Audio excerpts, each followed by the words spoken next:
say that now my tour is over. I see a lot of triangle bitches in the front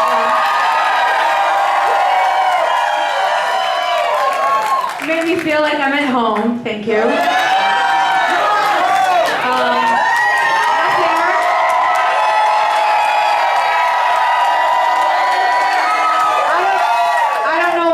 Came from, but thank you for coming and supporting tonight. Oliver, everywhere.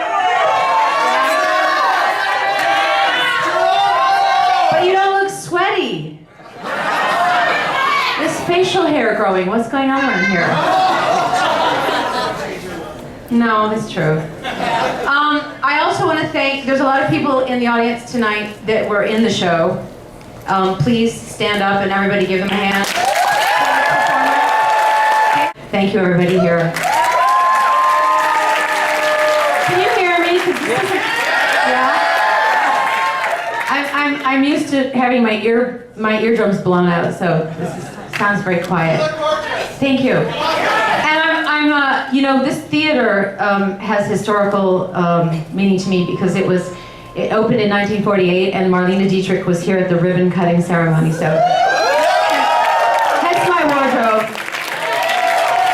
I'm working the Marlene Dietrich vibe tonight. Okay. So, does anybody want to ask me anything? But please, intelligent, interesting, inspired questions only. Okay? Okay? Alright, so I'll... Fuck yeah? Can I get a New York fuck yeah? Thank you. You've been a great crowd.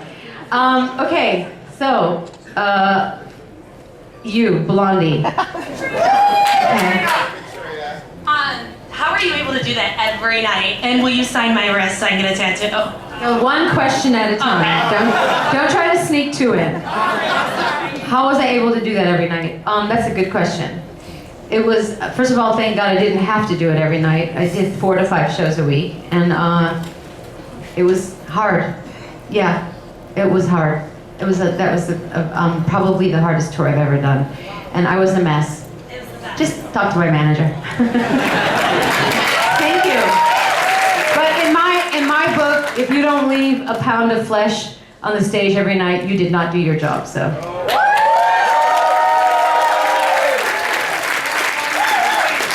That is correct. Okay, go hard or go home.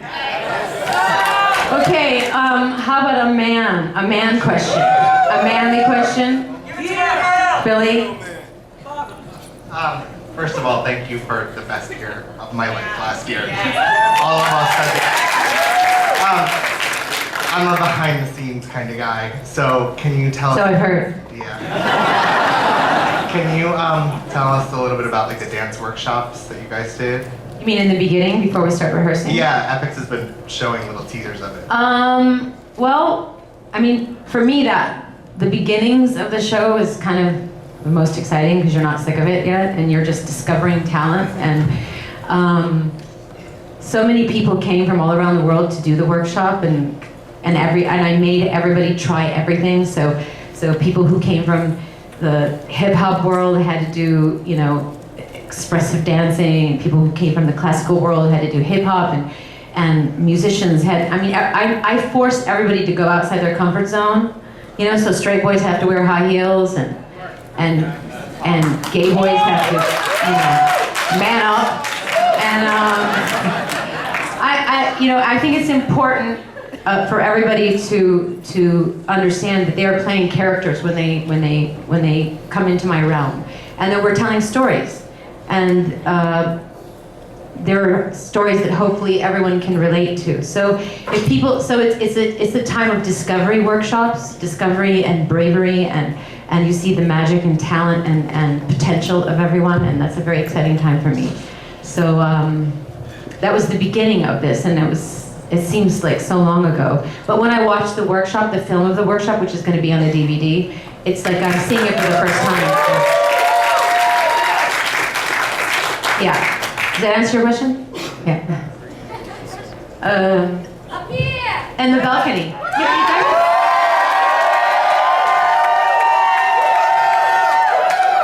Okay, the guy with the flash flashlight? I mean, you're so far away. You have a tie on. Speak, or forever hold your peace. Hi, Madonna. You're not a guy, but okay. He gave me the microphone. You are so gorgeous. My question for you would be, what kind of workout did you do on tour to keep yourself in shape? I hate those questions. I did the show every fucking night, okay? Is that a workout? I mean, did you watch? I honestly, my workouts got smaller and smaller as the tour went on because I became more and more exhausted. There's your answer. Thank you. Okay, now let's go, you know, boy, girl, let's be fair, all right? So, is there a man in the balcony? Oh, you jumping up and down. White t-shirt, yes, you. Okay, go. Talk on the microphone. Okay, don't talk on the microphone. What was it like having your son on the tour? What was it like having my son on my tour? Yeah. Well, he was going to go on my tour whether he liked it or not. The question is, was he going to be on stage or not on stage? For me, Was he a great dancer? he is. He's a Leo. What can I say? He's disconcertingly comfortable on stage, and I was thrilled to see him every night. He gave me a little boost of energy. So go Rocco, wherever you are. However, he does not look like that. In 1 year, he has grown. He's 6 feet tall. His voice has deepened, and I'm a little bit scared of him. Okay. Yes. Okay.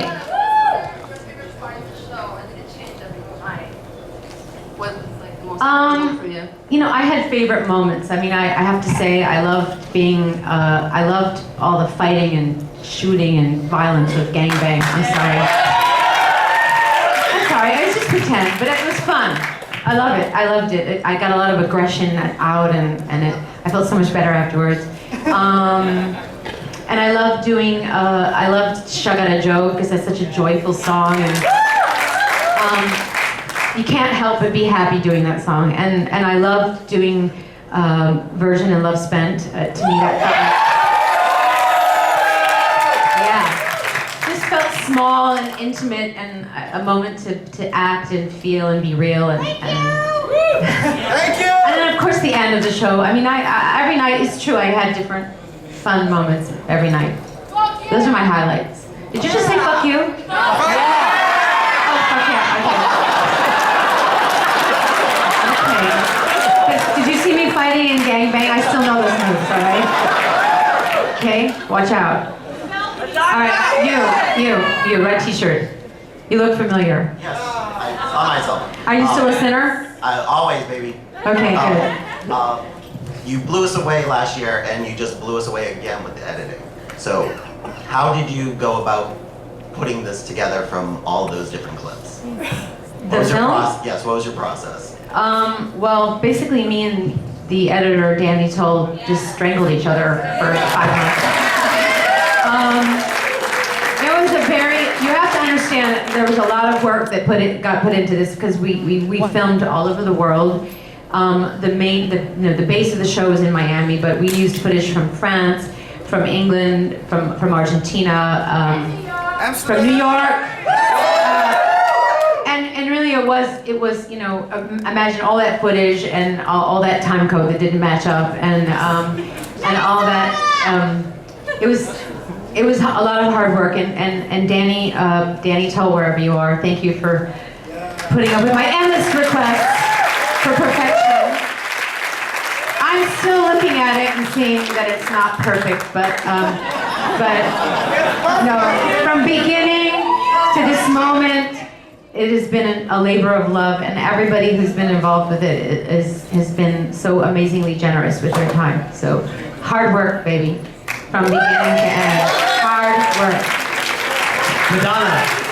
Hey, Madonna. Up here. Hi. Right here. Hi. Madonna, I've been a fan of yours since I'm Where 7. are you? I'm right here. Okay, got it. Hi. I've been a fan of yours since I'm 7. I'll be 37, so 30 years. Okay. I just want to say, number one, you've been known for your fashion since the very beginning. And in the tour, there's tons of costumes, like thousands of them. Someone with a background of fashion the way you have portrayed in your career, how do you get inspired and influenced to have those costumes in your show? What inspires you? What do you draw from to inspire you for your costumes in your show? For all the people on your tour? Well, each section has I create a character for each section. Okay, so the first section of the show is Angry Girl, in case you didn't notice. Right, of course. Angry Girl wants revenge. Okay, so I was inspired by Russ Meyer's films. You know, Super Vixens, Faster Pussycat, Kill Kill, things like that. I take a lot of ideas and references from films or archetypal characters. Let's say the third section of the show is kind of obvious. I mean, I collaborated with Jean-Paul Gaultier, who I've been collaborating with for years. Who's a amazing designer. And he loves to push the envelope and play with gender confusion and wear your underwear outside, and girls look like boys and boys look like girls, and what's going on in the world, but it all looks pretty sexy and hot. So I don't know. The last section of the show was a strange marriage between martial arts and Joan of Arc, and I don't know. There's something wrong with me, obviously. But Nothing wrong with you. I don't know. I think if you're into fashion and you're into design, that you can. I take my ideas from everywhere, from things I see on the street, from art, from film, all over the place. And I think that we all should take our inspiration from life. Fashion, music, dance, whatever. You inspire us all, Madonna. Thank you. Thank you. Hi. Hi. My question is, what if you're not in the mood to do a show one night? What do you do? Have you heard of Jack 3D? I'm just kidding. If I'm not in the mood, there's no such thing as not in the mood, because the show must go on, right, Andy? I mean, I'm a human being like everybody else, so I would have my nights, my bad nights, and I would cry and I would say I don't want to do this, and but I sold the tickets, and I can't let my audience down, and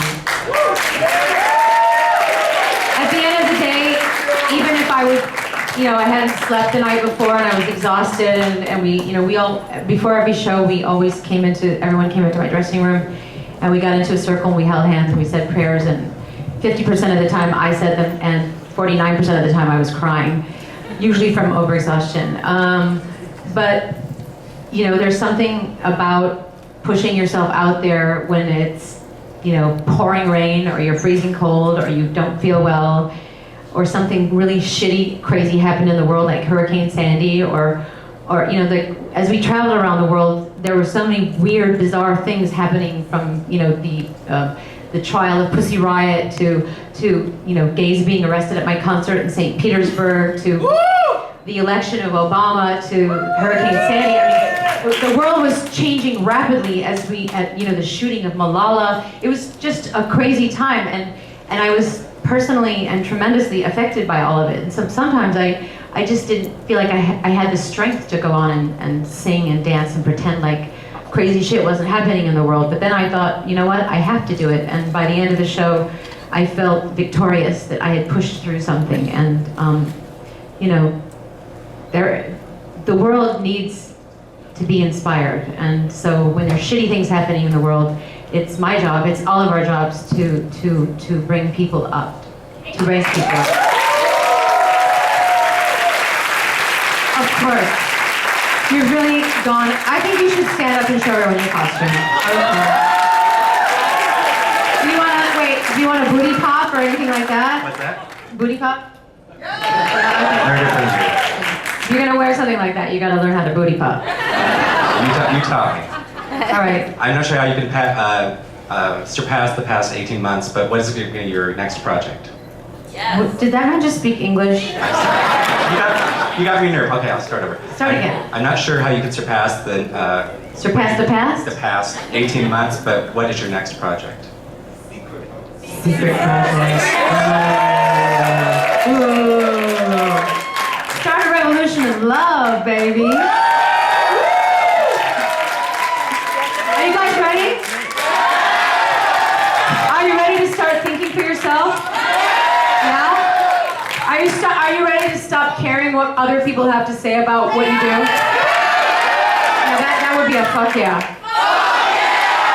So I'm not going to tell you what the secret project is about.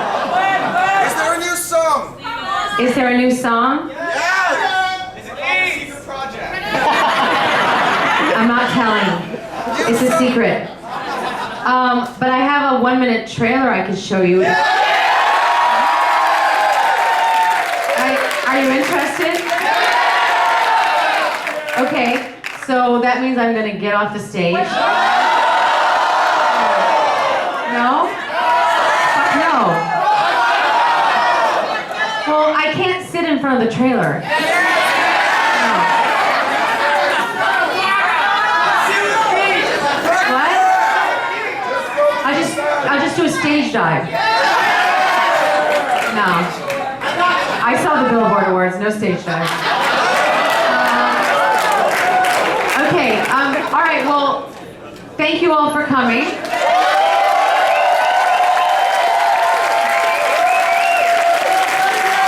I can now put my legs up, have a drink, and feel like I finished my job.